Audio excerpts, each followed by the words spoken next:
Depuis 1997, l'EMWAC exporte son savoir-faire à l'extérieur du Canada. L'expertise de ses charpentiers en matière de construction de maisons en ossature de bois est particulièrement appréciée en Amérique latine. Les partenariats avec les gouvernements de l'Argentine, du Guatemala, du Chili et de l'Uruguay ont donné lieu à des transferts d'expertise couronnés de succès. Alors, en Argentine, le premier objectif, qui est un peu tout le temps le même quand on va en Amérique du Sud, c'est au niveau de l'utilisation du bois d'œuvre. Comment construire des maisons en ossature de bois. En Argentine, 3 de construction sont en bois. En Uruguay, 0 au Chili, 11 Bon, là-bas, au Chili, premièrement, ce qu'ils font, c'est toute la construction en béton. Puis ils se sont rendus compte qu'avec le béton, sur les secousses qu'ils ont là-bas, parce que les secousses, bien, ça fait bouger le béton, c'est pas flexible. Le bois, lui, est flexible. Donc, il y a une énorme différence. Ils se sont rendus compte qu'avec le temps, que le bois va rester debout, les constructions en bois, bien entendu. Je dirais qu'il y a une collaboration très active au niveau universitaire, mais au niveau de la formation technique, peu. Et c'est un paradoxe, puisque au Chili, il y a une priorité très importante qui est donnée maintenant à la formation technique, et particulièrement suite au tremblement de terre dans la région sud, étant donné qu'on est un grand producteur au niveau du bois, on a intérêt de construire des maisons qui puissent être antisismiques et qui puissent avoir une ossature en bois. En tant que Canadien, on possède une solide expertise en ce qui a trait à la construction des maisons en ossature de bois. Pourquoi? Parce que nos techniques sont simples, rapides. Nos maisons sont beaucoup plus efficaces au niveau énergétique, beaucoup plus résistantes aux tremblements de terre et beaucoup plus étanches vis-à-vis toutes les intempéries qu'il peut y avoir dans ces pays-là. Ces projets de transfert d'expertise en charpenterie-menuiserie se déroulent principalement sur chantier en collaboration avec les institutions d'enseignement partenaires. De plus, un volet atelier a été développé pour faire la démonstration technique des étapes de la construction d'une maison à l'aide d'une maison à petite échelle. Ce volet permet de rejoindre un plus grand nombre d'acteurs principaux de la construction dans le pays visé. Et le dernier projet, on est parti 2 semaines avec 4 étudiants et un traducteur. Et on a fait 5 présentations différentes dans des universités, dans des centres de formation technique. Et à ce moment-là, les personnes qui assistaient à ça, bon, il y avait en moyenne, je dirais 100 à 150 personnes qui assistaient à ça. Il y avait des élèves, il y avait des futurs professeurs, il y avait des entrepreneurs, il y avait des personnes du gouvernement. C'est important que le gouvernement, que ce soit au niveau du Chili, de l'Amérique du Sud, s'implique au niveau de l'éducation, débloque plus d'argent. Ils se sont rendus compte que la formation professionnelle chez nous, c'était vraiment rendu à un niveau qu'eux autres aussi veulent atteindre.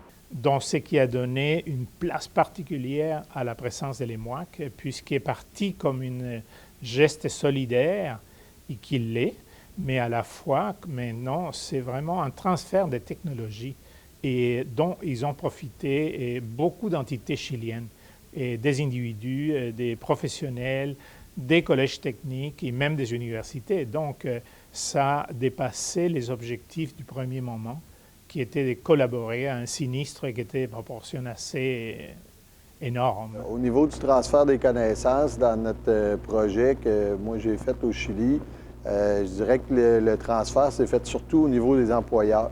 On n'avait pas vraiment de Chiliens jumelés avec nous autres. C'était plus les patrons de l'entreprise là-bas qui venaient filmer, qui venaient prendre des photos de ce qu'on faisait pour qu'eux autres puissent, après ça, l'utiliser puis le transmettre. Aujourd'hui, l'EMWAC est reconnu comme étant l'école de formation professionnelle la plus importante du secteur de la construction au Québec.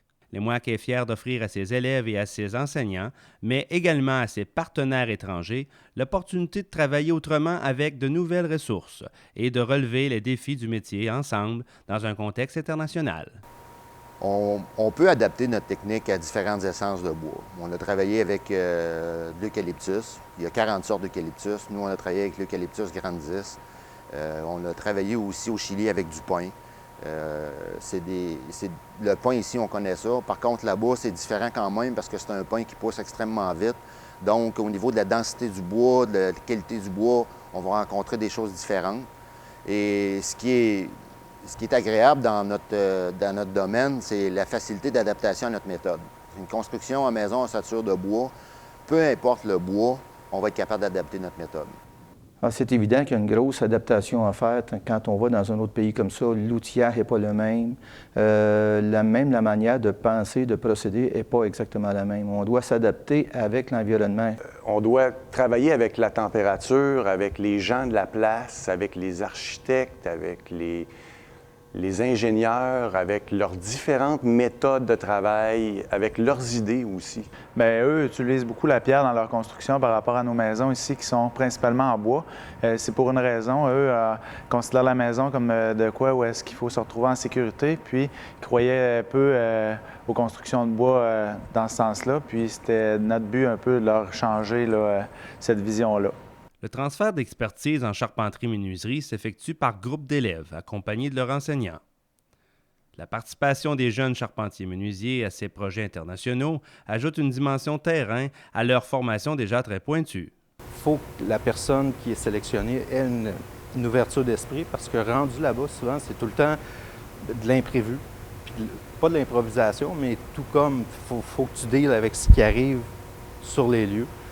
En fait, sur le terrain, on vit vraiment les problématiques au jour le jour, puis on a à régler chaque problème quand ça arrive, plutôt que lorsqu'on arrive en enseignement, on est obligé d'essayer de leur faire visualiser la problématique, mais là, à chaque journée, on avait un nouveau défi. Les grosses différences entre l'enseignement ici et là-bas sur le terrain, bien, d'abord, les étudiants, c'est sûr c'est un enseignement qui est plus personnalisé. On avait un ratio de 4 étudiants pour un professeur, donc ça, c'était un gros avantage. Un autre des avantages, c'est qu'ils ont fait un projet de A à Z. Quand on est à l'école, tout est divisé en modules, tandis que là-bas, bien, ils sont vraiment partis de la base, puis ils sont rendus jusqu'à la fin du projet. C'est vraiment intéressant de pouvoir participer à des projets internationaux. Ça permet de transmettre nos connaissances et ça valorise la formation professionnelle. Chaque transfert d'expertise se déroule ainsi. Les experts québécois, élèves et enseignants, sont jumelés à des ouvriers du pays hôte. Cette collaboration sur chantier entre Québécois et hispanophones permet aux jeunes de développer des aptitudes parfois insoupçonnées. C'est plus incroyable de voir à quel point deux peuples complètement différents peuvent se rejoindre sur un même projet et apprendre à communiquer ensemble. Les étudiants, souvent, arrivent là, ne connaissent pas un mot d'espagnol, ne parlent pratiquement pas l'anglais. Les ouvriers là-bas ne parlent pas la langue, rien. Puis il faut apprendre à travailler ensemble et être capable de se comprendre. Quand on est arrivé là-bas, première journée, mon espagnol était loin. C'est-à-dire qu'il était très faible, fait que c'était un petit peu compliqué. Là. Tu le regardais, tu faisais des signes, on avait souvent les bras dans les airs, là, t'es là, puis tu fais des signes, ça c'est un petit peu difficile là, pour ce côté-là. Mais plus que ça allait, tu apprends les mots de base. Apprécier énormément l'ouverture d'esprit des architectes puis du ministère, de dire, bon, bien, on vous fait confiance, puis allez-y.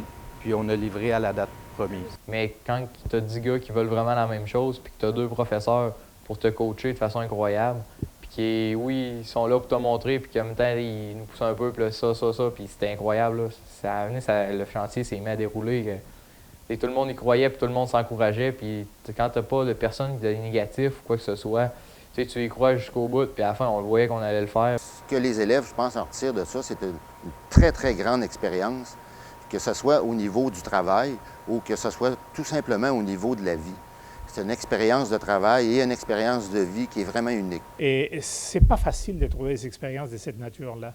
Donc, l'expérience des jeunes au Chili, à mon avis, avec autant ses professeurs, ses enseignants et les partenaires chiliens, c'est une expérience de vie.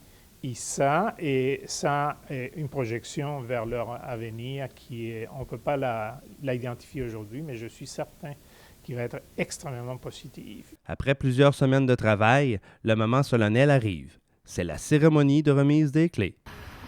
Il y a une phrase qui célèbre qu'on dit un petit peu partout, qu'on soit au Québec, qu'on soit au Chili. Il fait toujours plus plaisir de donner que de recevoir. Et aujourd'hui, on est en train de le vivre. Félicitations, madame. Esta llave a la señora le dio un trabajo conjunto, por lo cual con esto le entregamos las llaves para que usted tome propiedad de su hogar, su casa para usted y su familia. Muchas gracias. Y a su casa también, a Guadalupe, a todos.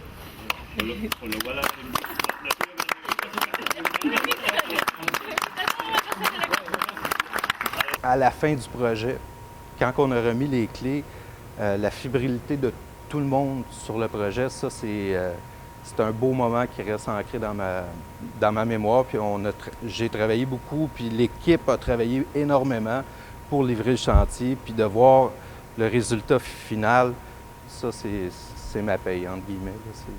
Ce qui m'a frappé le plus durant le voyage, c'est le fait qu'on bâtissait une maison pour des personnes qui l'avaient perdue lors d'un tremblement de terre et de voir qu'eux autres, pendant qu'on construisait, où ce que j'étais avec mes étudiants, les personnes qui allaient prendre possession de la maison demeuraient à 2 mètres du chantier où on était. Ils étaient directement sur le terrain. Et la madame, en rajoutant, elle nous accueillait dans sa maison pour la faire visiter. Elle nous disait, oui, c'est le fun d'avoir une maison que vous avez faite, c'est le fun de vous avoir vu travailler, mais qu'est-ce qui est encore plus le fun pour nous autres, c'est d'avoir vu la façon que vous avez transmis une nouvelle joie de vivre pour nous. La fierté du travail bien accompli, voilà certes le souvenir que garderont les élèves de leur stage international, mais aussi la certitude d'avoir entre leurs mains les compétences et les connaissances nécessaires pour exercer leur métier n'importe où.